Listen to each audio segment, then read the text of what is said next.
Hello viewers, this is Parvez and welcome back to my YouTube channel Techman Parvez. আশা করি সবাই ভালো আছেন এবং সুস্থ আছেন। বরাবরের মতো আজকেও চলে এসেছি নতুন একটা টেক নিউজ নিয়ে। তো চলুন দেরি না করে শুরু করা যাক। আজকে আমাদের হাতে আছে একটি ল্যাপটপ, আর সেটি হচ্ছে ডেল ভস্ট্রো 3430। তো চলুন ল্যাপটপটি ওপেন করি এবং দেখি এই বক্সের ভিতরে কি কি আছে। প্রথমত এই বক্সটিকে আপনারা বাজারে সিল অবস্থায় পেয়ে যাবেন। তো আমরা বক্সটিকে কাট করি এবং দেখি এর ভেতরে কি আছে। বক্সটি খোলার পরই আমরা পেয়ে যাব আমাদের মূল ডিভাইসটিকে একটু পাশে রাখি।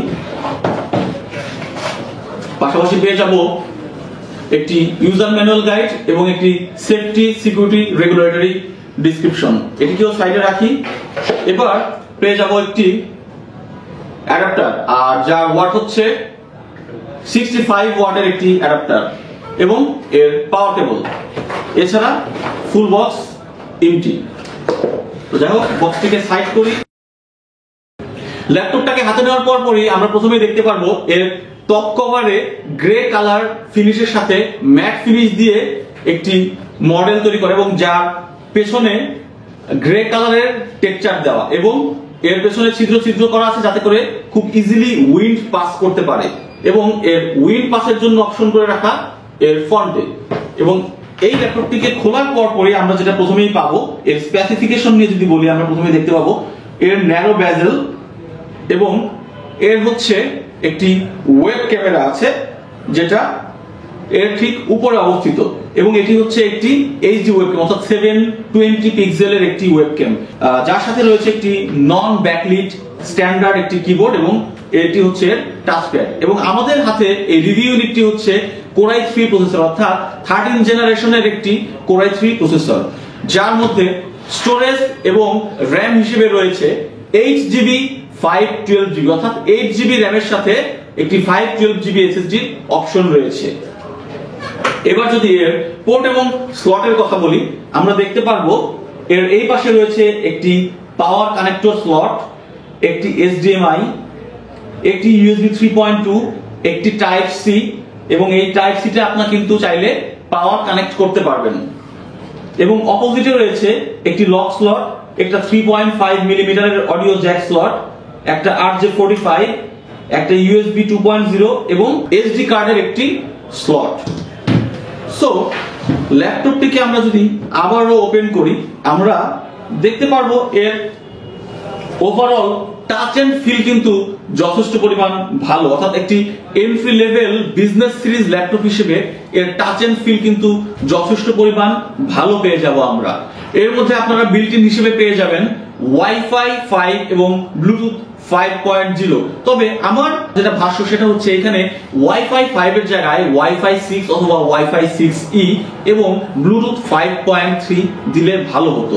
এবং পাশাপাশি এর পাওয়ার সুইচের মধ্যে ফিঙ্গারপ্রিন্ট সেন্সর দিলে কিন্তু ভালো হতো। আমরা যদি এবার এর পাওয়ার কানেকশনের ক্ষেত্রে আসি, আমরা দেখব এর কিবোর্ডের মধ্যে এর পাওয়ার সুইচকে দেওয়া হয়েছে। তো আমার এই জায়গাটাতে আমার একটু কথা আছে, সেটা হচ্ছে যদি পাওয়ার সুইচটা কিবোর্ডের সাথে না দিয়ে আলাদাভাবে ডেডিকেটেড বাটন দেওয়া হতো তাহলে অনেকটা ভালো হতো। কারণ কখনো কখনো যদি পাওয়ার ফেল করে, অর্থাৎ পাওয়ার সুইচে কোনো প্রবলেম হয় অথবা কিবোর্ডে প্রবলেম হয়, তাহলে সেই ক্ষেত্রে আপনাকে পুরো ইউনিটটাই চেঞ্জ করতে হবে, যেটা কিছুটা ব্যয়বহুল হয়ে যাবে। এই ল্যাপটপটি আমরা বাজারে পেয়ে যাব 3 সেলের সাথে 41 ওয়াট আওয়ার দিয়ে, যেটি কিন্তু একটি বিজনেস সিরিজের ল্যাপটপের ক্ষেত্রে একটি স্ট্যান্ডার্ড স্পেসিফিকেশন বলে আমরা ধারণা করি। এবং এর সাথে পেয়ে যাবেন একটি ব্যাকপ্যাক। এর ওয়ারেন্টি হিসেবে আমরা বাজারে পেয়ে যাব 3 ইয়ার্স ওয়ারেন্টি, যার মধ্যে ব্যাটারি এবং অ্যাডাপ্টারের ওয়ারেন্টি থাকবে 1 ইয়ার। তবে এর ব্যাটারি এবং অ্যাডাপ্টারটি যদি ফুল 3 ইয়ার্স হতো তাহলে আমাদের জন্য অনেক ভালো হতো, অর্থাৎ যেহেতু ল্যাপটপটি 3 বছরের ওয়ারেন্টি, সো আমরা আশা করতেই পারি ব্যাটারি এবং অ্যাডাপ্টারটাও 3 বছর হলে ভালো হতো। এবং এই ল্যাপটপটি আপনারা বাজারে পেয়ে যাবেন FreeDOS এর সাথে। এই ল্যাপটপটির ডিসপ্লে হিসেবে আমরা পাবো 14 ইঞ্চ ফুল এইচডি প্যানেলের ডিসপ্লে। এই ল্যাপটপটির আরো একটা অল্টারনেট অপশন রয়েছে, অর্থাৎ যারা একটু বেটার বা বড় ডিসপ্লে আমরা আশা করি, আমরা কিন্তু চাইলে 14 ইঞ্চের পাশাপাশি 15.6 ইঞ্চ পেয়ে যাব।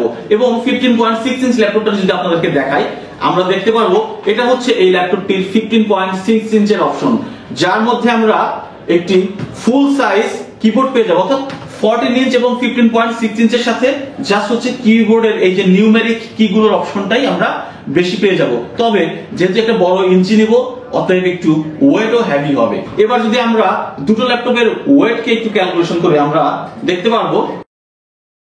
আপনাদেরকে যদি একটু দেখাই, আপনারা দেখতে পারবেন এই ল্যাপটপটি আমরা পেয়ে যাব 14 ইঞ্চ ল্যাপটপটি পেয়ে যাব আমরা, যার ওয়েট হচ্ছে 1460 গ্রাম। অর্থাৎ বিজনেস সিরিজের একটি ল্যাপটপ 1460 গ্রাম, এটা কিন্তু ডিসেন্ট একটা ওয়েট আমি বলবো, কারণ স্ট্যান্ডার্ড ওয়েটই কিন্তু 1400 থেকে 1500 গ্রাম একটা ল্যাপটপের, যেটা বিজনেস সিরিজের হয়ে থাকে।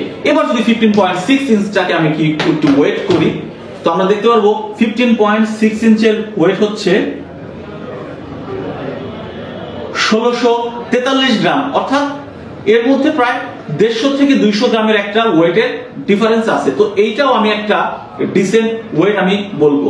এই ল্যাপটপটি আপনারা বাংলাদেশ মার্কেটে ইউএসডি গ্রাফিক্স এবং ডেডিকেটেড এনভিডিআর MX 550 DDR6 এর গ্রাফিক্স এর অপশনও পেয়ে যাবেন। অর্থাৎ আপনাদের যাদের গ্রাফিক্স দরকার তারা গ্রাফিক্স সহ নেবেন, যাদের গ্রাফিক্স দরকার নেই তারা উইদাউট ডেডিকেটেড গ্রাফিক্স এর অপশন নেবেন।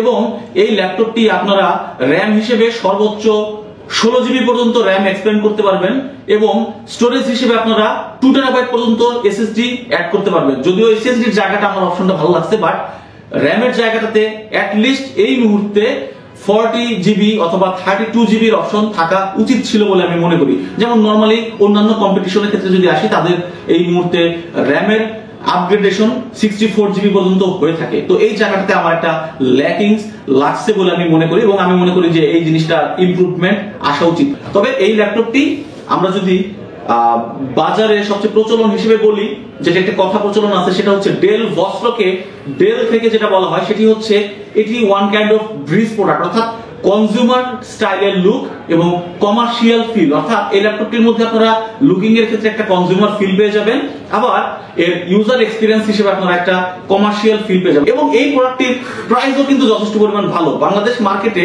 এই ল্যাপটপটিকে আপনারা পেয়ে যাবেন ম্যাক্সিমাম রিটেল প্রাইস 70 থেকে 72,000 টাকায় একটি Core i3 এর প্রাইস পেয়ে যাবেন। তবে আপনারা আপনাদের মতো করে এটিকে দামাদামি করে মার্কেট থেকে পারচেজ করবেন।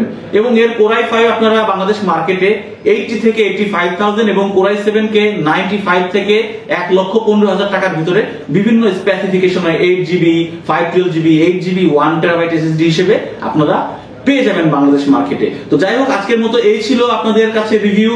আবারও দেখা হবে নতুন কোনো ভিডিওতে নতুন কোনো ডিসকাশন নিয়ে। সেই পর্যন্ত সবাইকে জানাচ্ছি আল্লাহ হাফেজ।